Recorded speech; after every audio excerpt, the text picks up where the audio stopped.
Hey everyone, I got some cool stuff at the flea markets today. I want to go over some of it with you. First up, I found this, let's see, a Polaroid Tablet. This was really cool. It was only $2. Let's see, and it works. I put a little Dino Fury wallpaper on there. Isn't that cool? Anyway, the guy, it wouldn't power on, so I asked the guy, like, is it just a camera or is it a phone? And he didn't know, but there was an SD card in there. So for $2, sure, worth it just for that. And happened to work, so really cool. The only problem is the screen has really bad glare outside, so yeah, it's staying inside, unfortunately. It's not really like a portable thing. Also, I wouldn't want to leave it in my car, and it's way too big to fit in my pocket. So let's see, what else did I get? I got some CDs. For 50 cents, I got Anniefranco Living in Clip. I don't know anything about Annie DeFranco, so but it was 50 cents, so sure. Another CD that I got was this, The Grinch and Horton Hears a Who soundtracks.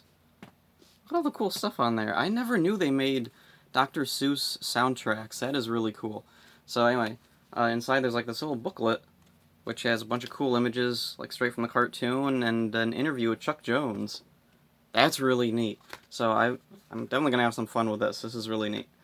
I'm wondering, did they make soundtracks for other Dr. Seuss specials? I'd love one for Lorax or Sneetches or Cat in the Hat. Let's see, what next? Oh, I got some toys. Let's see. Here's a yellow Ninja Storm Ranger with this weird armor. Normally, I'm not a big fan of when Bandai does armor for Rangers that they didn't have in the show, but this looks kind of cool. I've seen pictures of it, and I thought it looked okay. The only weird thing, there's like holes all over, implying that must be you have to plug stuff in. Oh, and even you move his feet, and they have little holes in them. Like, the armor looks fine the way it is. You don't need to add on a bunch of crap, so, yeah. Oh, and it looks like the shoulders might have had, like, something that went on, too. So, yeah, it looks fine this way. I think anything else would be overkill. And then, let's see, some other Power Rangers stuff. I got this little Chiller figurine from Overdrive. He's really nice, kind of over-muscly, which is weird. Usually these figurines, like these old figurines, they don't go crazy with the muscles on these, but this one, yeah, they did. He comes with a little torch. I don't remember him having a torch in the show, but I don't know, maybe one of them did at some point. Who knows? And then I got a little Camille. Camille looks nice. She's painted really nice, sculpted really nice. The only problem I have is she's a little too bright. Like, very bright green, bright purple, bright yellows. I think this figure could have, like, had a black wash, and it would have looked way nicer. And then the last up for toys, I got this little figure of Gurgi from Black Cauldron. Isn't that nice? Isn't he so cute? I actually like Gurgi. And there's the base there. Yeah, McDonald's did this weird line of toys for a while where they had like a little Disney figurine sitting on top of like a little fake VHS box. And it was a train. See, there's the little hooks. So you can hook them together. And they had a little feature. You'd move the wheel and some little thing would happen. He moves his apple up and down. So that's a neat little thing. Let's see, what next? Oh, I got some comics. Let's see. XMen Adventures. This is really cool. I really like XMen Adventures.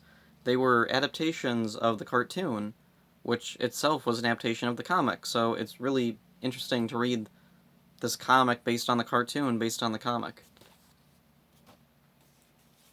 And then I got this thing, Jubilee Peer Pressure. It's like a PSA comic. And then you flip it over, and it's a Spider-Man PSA comic, How to Beat the Bully. I always like those PSA comics, they're fun and cheesy. So here's Lady Death, The Odyssey, Sneak Preview. Huh, so okay, it's not the actual comic, it's a preview for the comic. I don't know if I've read The Odyssey. I've read some Lady Death comics, I've read a lot of them. I don't remember for sure if I've read Odyssey. I haven't opened this yet, it's still wrapped up. And then right here we got Marvel Comics Presents Wolverine. And then it flips over, it's like the PSA comic, and we got Ghost Rider, Typhoid Mary, and Iron Fist. Anyway, I mainly got it for Wolverine. I'm a Wolverine fan. Never been big into Ghost Rider. I like him okay, though. And we got Supreme number 12? Yeah, number 12. Let's see, I have most of the original Image Supreme comics. I'm only missing a few here and there. I think I'm missing 12. The cover didn't look familiar, but I don't know for sure. I might already have it, but it was only $1, so whatever. Let's see, and then Evil Ernie. Yeah, just Evil Ernie, 1 of 1. Not sure what comic this is. At the end of it, I did flip through it, and at the end there's like it says coming next, and then there's like one of the miniseries. So yeah, Evil Ernie, big fan. Happy to find that. And then this was a really cool thing. Let's see. I think it's safe to show this. Alan Moore's Lost Girls. Really happy to find this. I'm a big Alan Moore fan, and this comic's kind of rare now. Like even the hardcover collection is getting really rare and hard to find. And oh yeah, I definitely can't show the inside. Yeah, this was his adult comic that was a famous, infamous, whatever. Anyway, big Alan Moore fan. Haven't read this yet. Looking forward to it because I'm a big Alan Moore fan. I'm sure he does something interesting with it. Let's see, and then I got a bunch of DVDs. First up, Samurai Jack, the premiere movie. I haven't watched much Samurai Jack. I didn't grow up with Cartoon Network. I didn't have cable. So, but I do like Gendy Tartakovsky. What I've seen from him so far, I've really liked. And, yeah, I wanted to get into Samurai Jack because I've seen bits of it. It looks cool. So, looking forward to watching this. Where better to start than the premiere movie, if it really is the premiere. I'm hoping that's not just a lie. See, then Schoolhouse Rock. Yeah, that was a neat little thing. I did watch this a lot when I was really, really little. And also in elementary school, and I think even in middle school, they still showed us this occasionally. This is one of those DVDs that has those weird little snaps on the side. Don't know what that's all about. Anyway, just normal inside. And then I got a couple of documentaries. Here we got Poltergeist, not the movie, it's like a documentary from A&E, of all places. Anyway, I really like paranormal stuff, paranormal documentaries, so I'm looking forward to seeing this. Then I got another one. This one not from A&E, this one was from the History Channel, Vampire Secrets. Put the glare over the gore there. I was never really big into vampires, but, for $1, sure, I'll check it out. The disc almost looks like a bootleg. Just like the A&E one, that one kind of looks like a bootleg, too.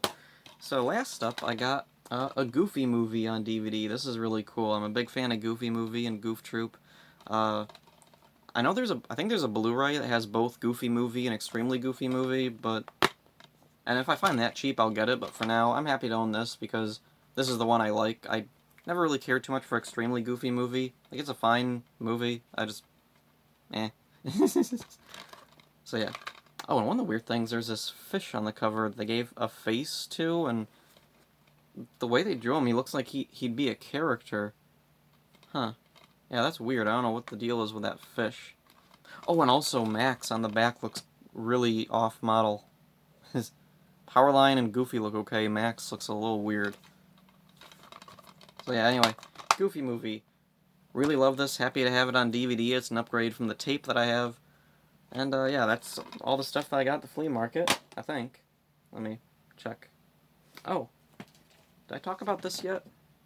I think I talked about this Power Player plug-and-play thing. It has a crazy long cord battery pack in there.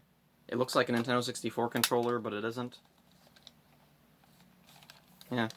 Anyway, it's got a bunch of, like, bootleg NES games on it. Oh, and the Kaneko Man game. That's really cool. It's not very good, but it's a neat little novelty to have the Kaneko Man game. Well, that's all for this one. See ya.